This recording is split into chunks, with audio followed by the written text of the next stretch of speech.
Dari sudut pandang akuntan, apa yang unik dari engine accounting Odoo? Bagi banyak implementer ERP, modul akuntansi itu ibarat hakim garis. Mau secanggih apapun fitur operasionalnya, mau sekeren apapun modul salesnya, kalau laporan keuangannya tidak akurat atau bikin pusing tim finance, sistem itu gagal total. Setelah 10 tahun menangani sistem lokal yang sangat rigid dan disiplin soal pembukuan, ada satu pertanyaan besar di kepala saya, gimana cara mesin akuntansi Odoo menghadapi kebutuhan bisnis kita? Selama ini ada stigma kalau ERP global itu susah beradaptasi sama aturan pajak dan akuntansi lokal Indonesia. Tapi setelah saya kulik kap mesinnya, Odoo punya pendekatan yang menurut saya cukup cerdas. Welcome to Consultech Innovative, your strategic partner in digital transformation. Halo rekan-rekan semua, selamat datang kembali di Kulik Odoo. Hari ini kita bedah jantungnya ERP, yaitu akuntansi. Hal pertama yang menarik perhatian saya di Odoo adalah sistem double entry yang otomatis. Di sistem konvensional, kita sering banget nemuin transaksi, mengambang, yang nunggu ditarik di akhir hari. Tapi di Odoo, setiap kali ada validasi dokumen, entah itu invoice, pergerakan inventaris, inventory move, atau pembayaran, payment, sistem langsung menembak ke journal entry secara real time. Jadi tim finance gak perlu lagi ngadepin proses end of day yang melelahkan cuma buat nunggu jurnalnya terbentuk. Nah, fitur kedua ini yang menurut saya paling membedakan, namanya Smart Reconcile.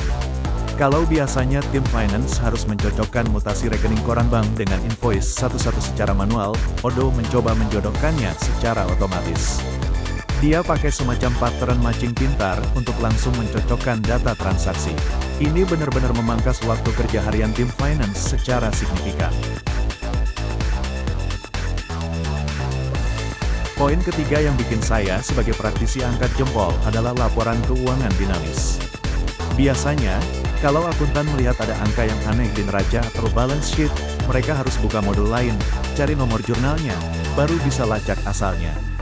Di Odoo, kita bisa melakukan drill down dari neraca langsung sampai ke detail jurnal asalnya, cuma dengan sekali klik. Fleksibilitas dan kecepatan pelacakan data seperti ini seringkali absen di sistem-sistem ERP yang usianya lebih tua. Jadi, apa kesimpulan dari kulikan akuntansi kali ini? Kekuatan utama akuntansi Odoo itu sebenarnya bukan terletak di kompleksitas rumusnya, tapi di integrasinya.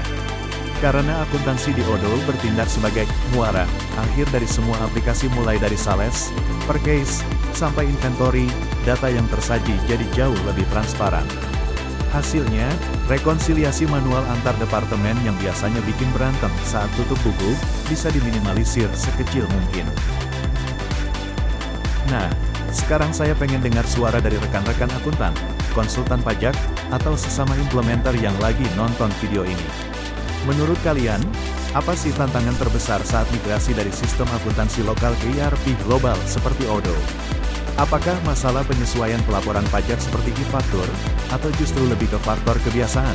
Habib, user di lapangan. Yuk, tulis pendapat dan pengalaman kalian di kolom komentar. Kita diskusi bareng di bawah. Jangan lupa untuk like, share, dan subscribe channel ini. Di episode 5 minggu depan, kita akan bahas topik yang gak kalah seru dan menantang, inventory dan warehouse management. Kita bakal bedah bagaimana Odoo menangani pergerakan jutaan SKU. Sampai jumpa di episode berikutnya.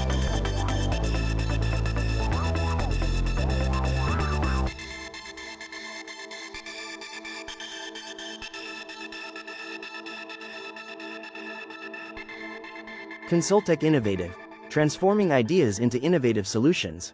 Let's build the future together. Join our journey.